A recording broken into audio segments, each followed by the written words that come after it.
For decades, like any other form of art, video games have been controversial, with it seeming like every issue that humanity experiences having been laid at the feet of gaming and the industry surrounding it.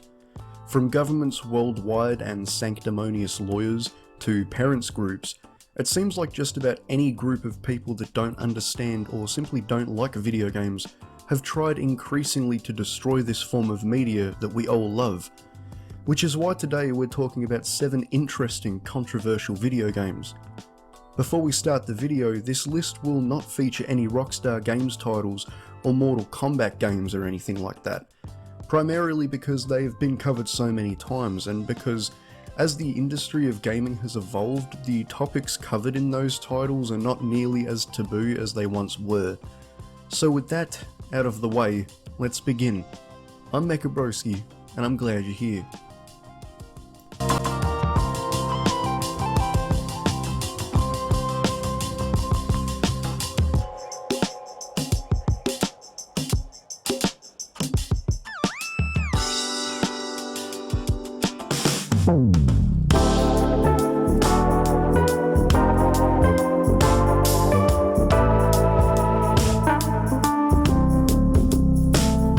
The Guy game was a quiz/trivia and minigame collection developed by top-heavy studios that focused on trying to appeal to a college-aged male demographic using uncensored boobs as a crutch. The game, which used a mixture of full-motion video scenes shot during a spring break beach party in 2004, would see the player work towards undressing the woman of their choice by successfully answering questions and winning minigames. As the game continued, the censorship that covered the screen would be removed, allowing the player to see the girls with their kits off. The Guy game would find itself fitting into the niche genre of softcore erotic games that were being released on consoles around the time, alongside other games with similar content such as Playboy the Mansion and Leisure Suit Larry Magna Cum Laude. The simple fact that the Guy game featured uncensored breasts was controversial enough on its own for the time, but the game's most controversial aspects would lead to the developers being taken to court. One of the women who were featured in the Guy game, who chose to remain unnamed, would take the game developers to court after serving an injunction to try and halt the distribution of the title. She claimed that the staff who filmed the full motion video segments didn't inform her that the footage was going to be used for a video game, but more importantly, that she wasn't even of a legal age to appear in a production of that kind at the time, only being 17 years old, under the age of consent, meaning that the Guy game featured what was, even if inadvertently, child exploitation content. The woman had in fact provided fake info about her actual age when signing up for the project, but argued that the team had misappropriated what the footage was going to be used for. The developers of the game would later stop production and distribution of the Guy game for home consoles, but that doesn't stop it from being one of the more controversial titles ever released.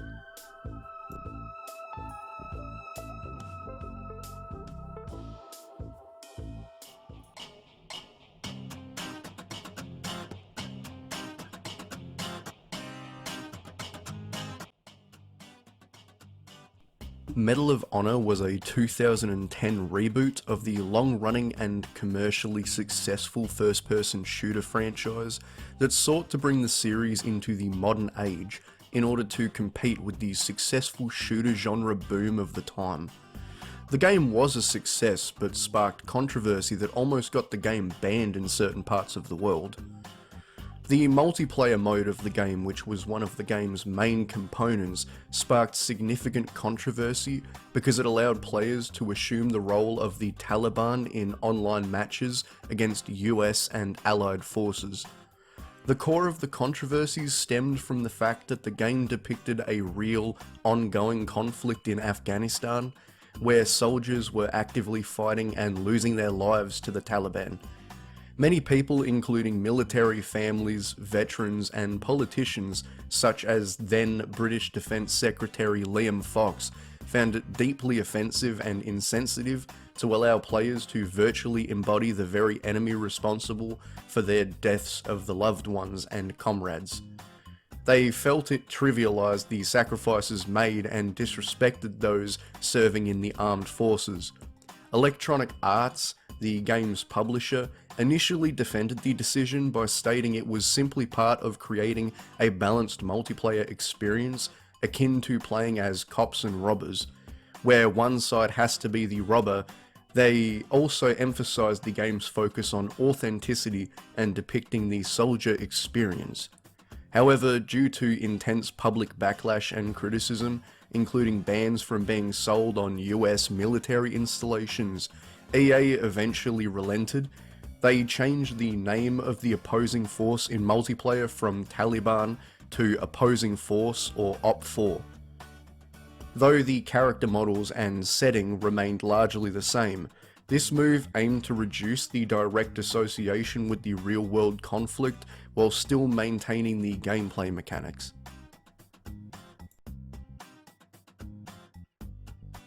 That's correct. When you stop a girl on the street, you need to be directly in front of her and also leave enough space so that she can slow down and comfortably stop.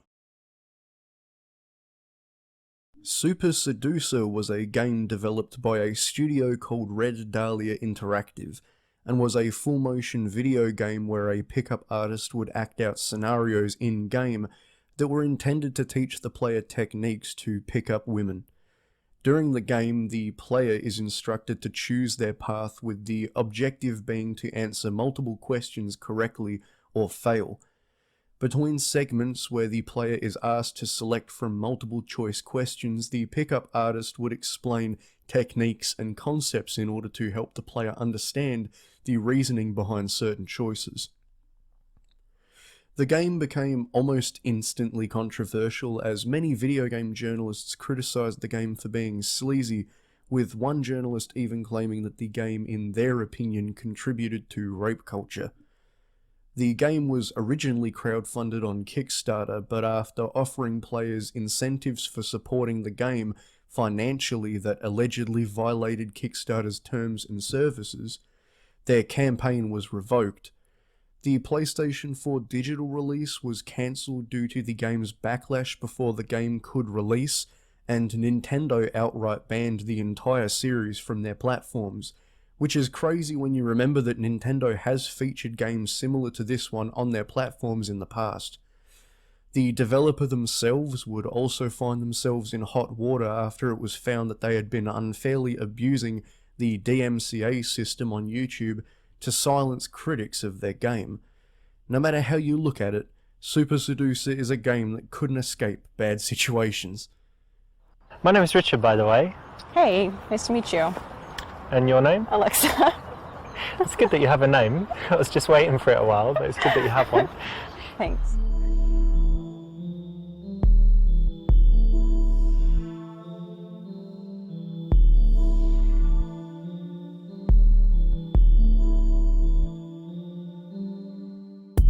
JFK Reloaded sees the player take control of the rifle of Lee Harvey Oswald as they are instructed to assassinate former US President John Kennedy.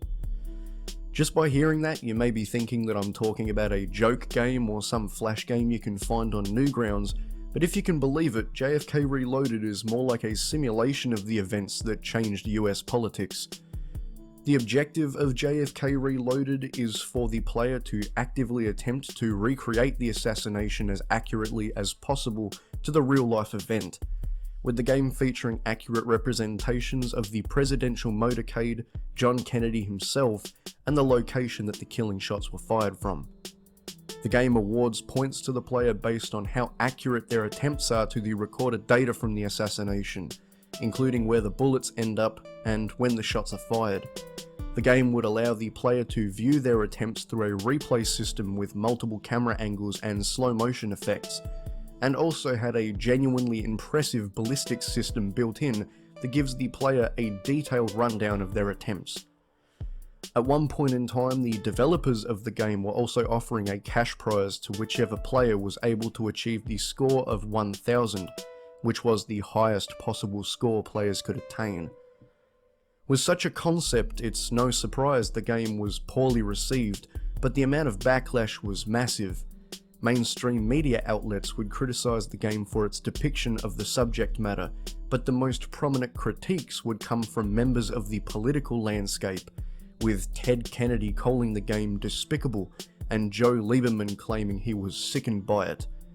One of the main reasons that the game was seen as so insensitive, outside of creating a virtual rendition of a real-life political assassination and then putting a prize pool on whoever could most accurately replicate it in the virtual recreation, was due to the fact that some of the people who had witnessed the assassination personally, and even those who had been there and were close to being hurt during the attack, were still alive, and would have had strong issues with the virtual depiction of the shooting. After the release of JFK Reloaded, the lead developer on the title would later state that they regretted putting a prize pool in the game for recreating the assassination accurately, and stated they did feel it was in bad touch.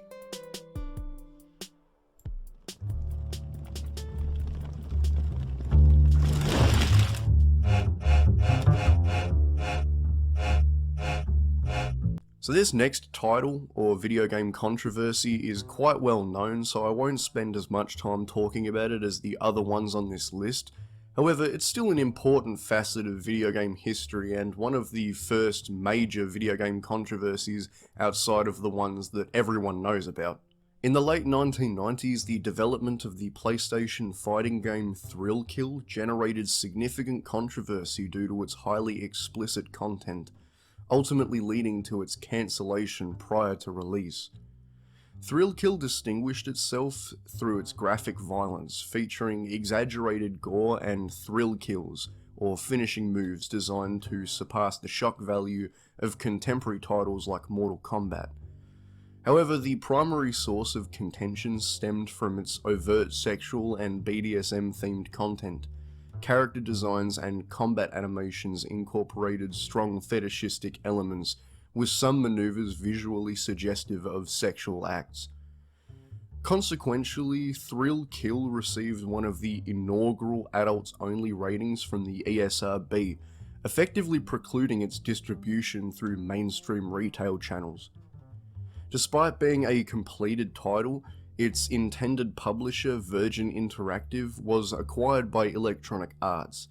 Upon review, EA's executive board made the unprecedented decision to halt the game's release entirely, citing concerns that its senselessly violent nature and objectionable themes would tarnish the company's corporate image. This marked a rare instance of a finished game being fully withheld from market.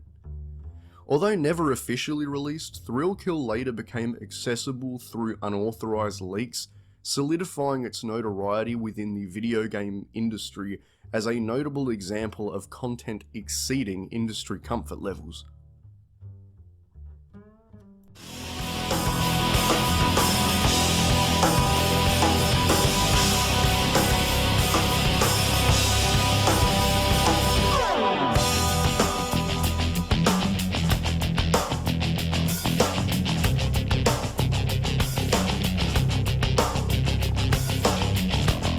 Burnout 2 Point of Impact is an underrated, fast-paced racing game in the Burnout series, a series of games that focus on fast, dangerous driving and big car accidents. Burnout 2 adds a handful of new features and cars to the list of content that the previous title featured, and improves on some of the known issues that the previous game had. While the focus of the Burnout games being what they are, you may think that the controversy around the games would be surrounding the idea that the titles would influence people to drive dangerously, but in reality the controversy actually revolved around how the game's publisher decided to advertise the game. If you've played the Burnout games, you probably know that the more beloved titles in the series are published by EA, or Electronic Arts, who own the license for the games to this day. But before EA came along, the games were published by Acclaim, a company that went bankrupt in the 2000s, but was also a pretty big deal in the gaming industry for a considerable period of time, working with other studios like Midway, and also competing with EA in the sports game market during the 90s. However, what Acclaim is mostly known for today is the controversy farming that they took part in to advertise their games before they shut their doors due to financial difficulties. The controversy arose because Acclaim offered to reimburse anyone in the UK who had received a speeding ticket on the game's release date, October 11th, 2002. The campaign was met with immediate and strong backlash from the UK government and road safety advocates. They argued that the advertisement was irresponsible and actively encouraged people to break the law and engage in dangerous driving, potentially leading to accidents, injuries, and fatalities. Given that the Burnout series is all about high-speed, reckless driving and spectacular crashes, the promotion was seen as directly translating dangerous in-game actions into real-world behaviour. While Acclaim initially defended the concept of the marketing stunt, the backlash of the idea was so harsh that they would relinquish the offer, and Burnout 2 would not be paying people speeding tickets in the end. This would not be Acclaim's only crazy marketing stunt, and in the future when I make another video on this topic, which I intend to do, I will cover the other arguably worse marketing ideas. And if it gets worse from the idea of encouraging people to speed so that they can get off scot-free because of your fucking video game release, and you know, it's crazy.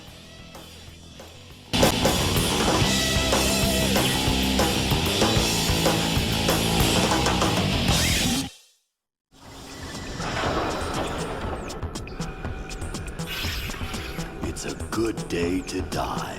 You always say that. It always is. Two Human, developed by Silicon Knights, is an action role-playing game featuring Norse mythology and futuristic combat to build a large-scale role-playing world. But if the game is known for anything, it's the fact that the game was stuck in the throes of development hell. The title was in development originally for the PlayStation, but in the preceding years the studio would change systems due to development difficulties, firstly to the GameCube and then to the Xbox 360. In which the game would finally release. But Two Human would not be defined by its gameplay or story. Instead, the game would become far more well known for the tense legal battle that would take place after its release between the developers Silicon Knights and Epic Games, the owners and developers of the Unreal Engine. In 2007, Silicon Knights sued Epic Games, alleging that Epic had breached its contract regarding the Unreal Engine 3 licensing. Silicon Knights claimed that Epic failed to provide a working or usable version of the engine in a timely manner for Xbox 360 development, forcing Silicon Knights to create its own engine or heavily modify Unreal Engine 3. Epic Games vehemently denied these allegations and launched a countersuit. Epic argued that Silicon Knights was fully aware that Unreal Engine 3 was a consistently evolving engine when they signed the agreement, and that updates would continue as Epic developed Gears of War.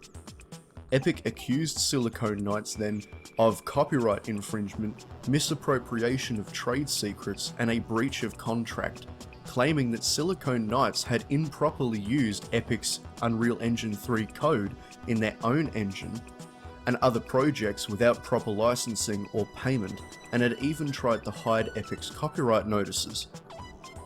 In May of 2012, the court ruled overwhelmingly in favour of Epic Games.